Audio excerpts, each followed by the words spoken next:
The disciples had been praying their entire lives.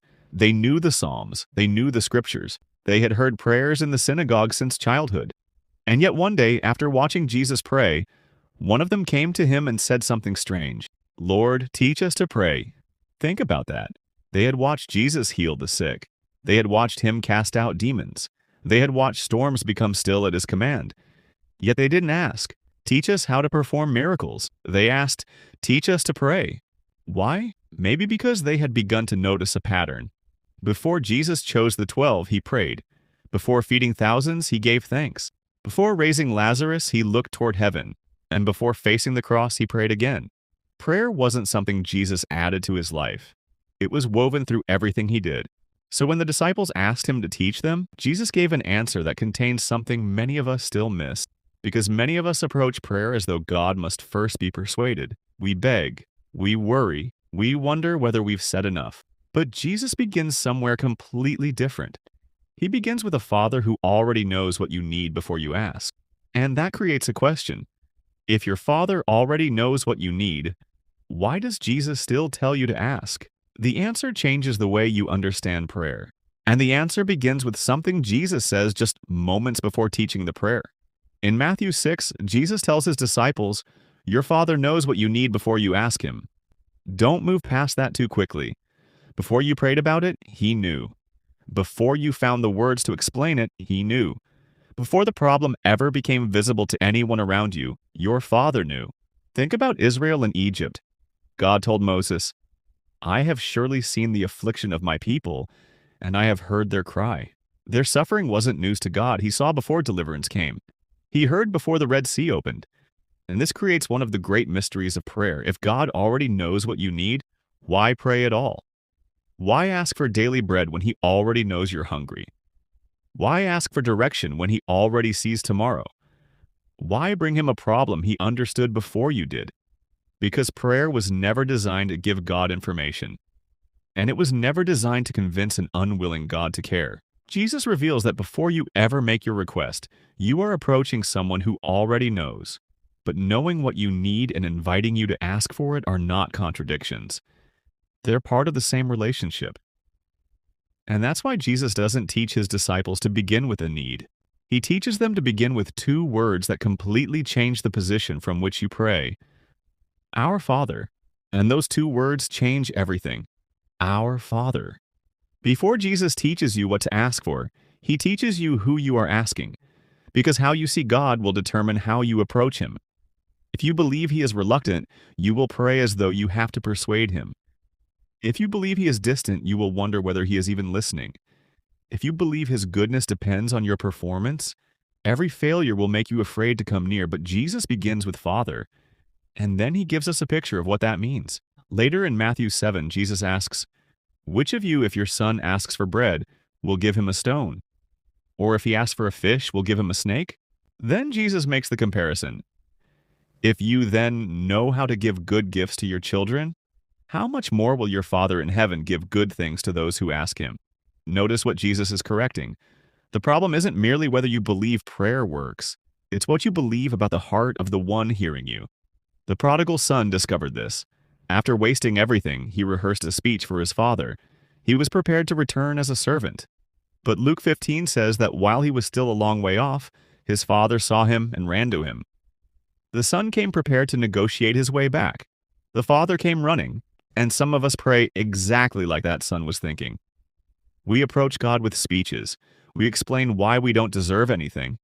We wonder whether we've failed too badly to ask again. But Jesus says, "Start here, Father." Not because God owes you everything you desire, not because every request will be answered exactly as you imagine, but because you're not trying to awaken compassion in someone who doesn't care. You're approaching the one Jesus says already knows what you need. And once you understand the Father's heart, something else has to change. Because if he really is a good Father, then prayer cannot only be about getting him to accept your plans. At some point, you have to trust his. And that's why the next words Jesus teaches are, "Your kingdom come, your will be done." And this is where Jesus introduces one of the hardest parts of prayer. Your kingdom come, your will be done, on earth as it is in heaven. Because there are really two ways to approach God. You can come asking God to fit inside your plans, or you can come willing to place your plans inside His. And Jesus teaches the second. Think about Jesus in Gethsemane. He knew the cross was approaching. He knew the suffering that waited for him. And Matthew tells us that he fell on his face and prayed, "My Father, if it be possible, let this cup pass from me." That was a real request. Jesus didn't hide what he desired from the Father, but he didn't stop there. "Nevertheless, not as I will, but as you will." There it is. Asking and surrender in the same prayer. And this matters because sometimes we think faith means becoming absolutely certain that God will give us the exact outcome we've requested. Jesus shows us something deeper. Faith can ask boldly while still trusting the Father enough to say, "Your will be done." Paul discovered this too. He tells us that 3 times he pleaded with the Lord to remove what he called a thorn in his flesh. 3 times. But God didn't give Paul the answer Paul originally requested. Instead, he said, "My grace is sufficient for you, for my power is made perfect in weakness." Paul asked for removal. God answered with sustaining grace. The prayer was heard, but the answer looked different from the request, and that is why "your will be done" isn't a weak ending we add because we don't have enough faith. It may actually be one of faith's strongest statements. It says, "Father, this is what I want. This is what I need. This is what I'm asking you to do. But I trust your wisdom more than I trust my ability to see the whole picture." And here's where Jesus' pattern becomes surprising, because after teaching us to surrender to the Father's will, Jesus does not tell us to stop asking for things. His very next words are a request: "Give us." So if surrender doesn't mean silence and God already knows what you need before you ask, why does he still want you to ask? That is where the pattern goes next. And now we arrive at the question we opened with. If the Father already knows what you need before you ask him, why ask? Jesus answers with 4 simple words. "Give us this day." That sounds almost too simple. He teaches his disciples to bring their needs directly to God. Jesus says, "Ask, and it will be given to you. Seek, and you will find. Knock, and it will be opened to you." James says something even more striking. "You do not have because you do not ask." So God's knowledge of your need was never meant to eliminate your asking. It was meant to remove your anxiety from it. Think about blind Bartimaeus. Jesus was standing right in front of a blind man. He could see Bartimaeus' condition. He knew exactly what was wrong. Yet in Mark 10, Jesus asked him, "What do you want me to do for you?" Why ask a blind man that? Because Jesus wasn't looking for information. He was inviting Bartimaeus to bring his need to him. Bartimaeus answered, "Rabbi, I want to see." Specific, simple, honest, and Jesus responded. This is what prayer teaches us to do.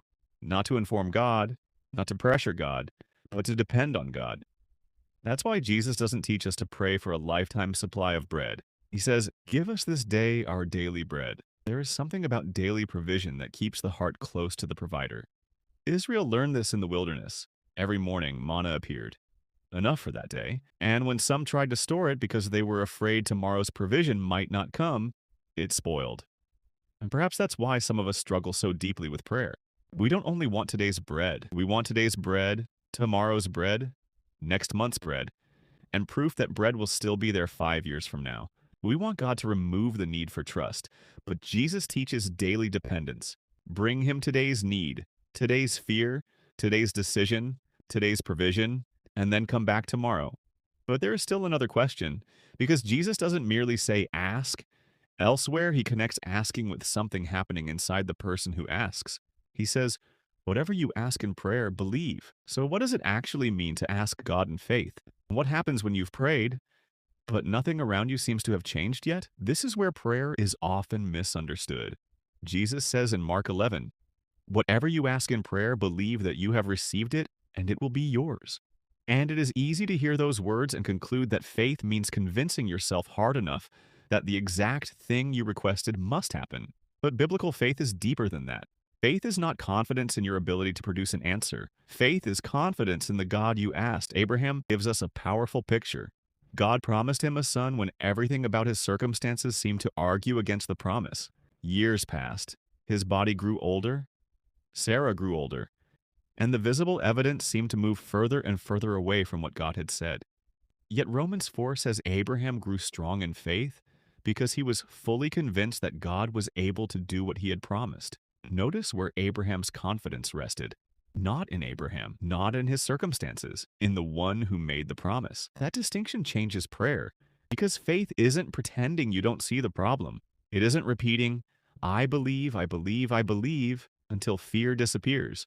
And it isn't trying to force God into an outcome he never promised. Faith looks at what God has actually said and decides that his character is more trustworthy than what you currently see. So, biblical confidence has two sides. You can ask boldly because he is your Father. You can surrender completely because he is God. Sometimes his answer comes quickly. Sometimes his answer requires waiting. Sometimes his answer looks different from the one you imagined. But none of those automatically mean he wasn't listening. Daniel prayed, and the answer came after a period of waiting. Hannah prayed through years of anguish before Samuel was born. Paul prayed for his thorn to leave, and God's answer was sufficient grace. Even Jesus prayed in Gethsemane, and the cup was not removed. So the evidence that God heard you cannot simply be that circumstances immediately changed. Your confidence begins somewhere deeper. He heard me because he promised to hear me when I come according to his will. And this is where prayer begins to change you. Because the longer you trust the Father, the more prayer stops being only about what you can receive from his hand. It begins exposing what is happening inside your own heart. And that's exactly where Jesus takes the prayer next. Forgive us our debts as we also have forgiven our debtors. And this is where the direction of the prayer changes again. Jesus has taught us to look to the Father, to surrender our will, to bring him our needs, to trust him with the answer. But now Jesus turns our attention inward. Forgive us our debts as we also have forgiven our debtors. Because sometimes the thing God wants to address in prayer isn't the situation around you. It's something happening inside you. Think about David after his sin with Bathsheba. When he finally came before God in Psalm 51, he didn't begin by asking God to repair his reputation or remove the consequences. He prayed, "Create in me a clean heart, O God, and renew a right spirit within me." David understood something. There are moments when the greatest answer to prayer isn't God changing what's around you. It's God changing what's within you, and forgiveness is where that becomes deeply personal. Jesus refuses to let us receive mercy while treating mercy as something we never have to extend. Because you can ask God to change your circumstances while bitterness is quietly changing you. You can pray for an open door while resentment has already built a prison inside your heart. So prayer brings those hidden places into the presence of God. Father, forgive me. Show me where I've been wrong. Help me release the person I keep replaying in my mind. But Jesus doesn't stop with what is behind you. He prepares you for what is ahead. Lead us not into temptation, but deliver us from evil. Think about Peter.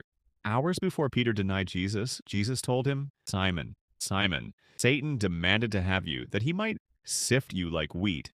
But then Jesus said, I have prayed for you that your faith may not fail. Before Peter entered the courtyard, before the servant girl questioned him, before the rooster crowed, Jesus had already prayed. That changes how we think about spiritual protection. Prayer isn't only something you reach for after you've fallen. Jesus teaches you to pray before you enter the battle, before the temptation, before the difficult conversation, before the decision, before you know what the day will bring. Father, lead me, guard me, keep my heart, deliver me from evil. And now look at where Jesus has brought us. We began with a Father who already knows what we need. We asked why we should pray if he already knows. But perhaps the answer is becoming clearer, because prayer was never only about getting something from God. Prayer is also one of the ways God teaches us to live dependent upon him. And when you finally see the whole pattern together, something remarkable appears. And now the pattern comes together. Jesus began with, Our Father. Before you asked for anything, he established relationship. Then, your kingdom come, your will be done. Before teaching you how to receive, he taught you how to surrender. Then, give us this day our daily bread. He invited you to ask, not because the Father was unaware of your need, but because dependence keeps your heart connected to the one who provides. Then came forgiveness, then protection. And suddenly the Lord's Prayer begins to look different. It isn't a formula for convincing God to give you what you want. It is a pattern for bringing your entire life under the care of your Father. Your desires, your needs, your sins, your relationships, your weaknesses, even the battles you haven't faced yet. And maybe this is where some of us have misunderstood prayer. We've been trying to persuade God to become good to us, when Scripture says he already is good. We've been trying to convince him to care When Jesus says he already knows what we need, we've been wondering whether he is willing to give when Romans 8 asks, "He who did not spare his own son, but gave him up for us all, how will he not also with him graciously give us all things?" Look at the logic Paul uses. He points you backward to the cross. God has already demonstrated his heart towards you in the greatest gift he could possibly give, his son. So your confidence in prayer doesn't begin with the strength of your faith. It begins with the character of your Father, but that doesn't mean every desire automatically becomes a promise. And it doesn't mean every prayer will be answered according to the picture you have in your mind. Sometimes God gives what you requested. Sometimes he redirects you. Sometimes he tells you to wait. Sometimes, like Paul, you ask for the thorn to disappear and discover that his grace will carry you through what he has not removed. But through every answer, the foundation remains the same. You are not praying to make God good. You are praying because he is good. You are not praying to make him aware. You are praying because he already knows. You are not praying to force his hand. You are placing your need into his hands. So maybe the question isn't only, how do I get God to answer my prayer? Maybe the deeper question is, do I trust the Father enough to ask boldly and still trust him with the answer? Because that is the kind of prayer Jesus was teaching.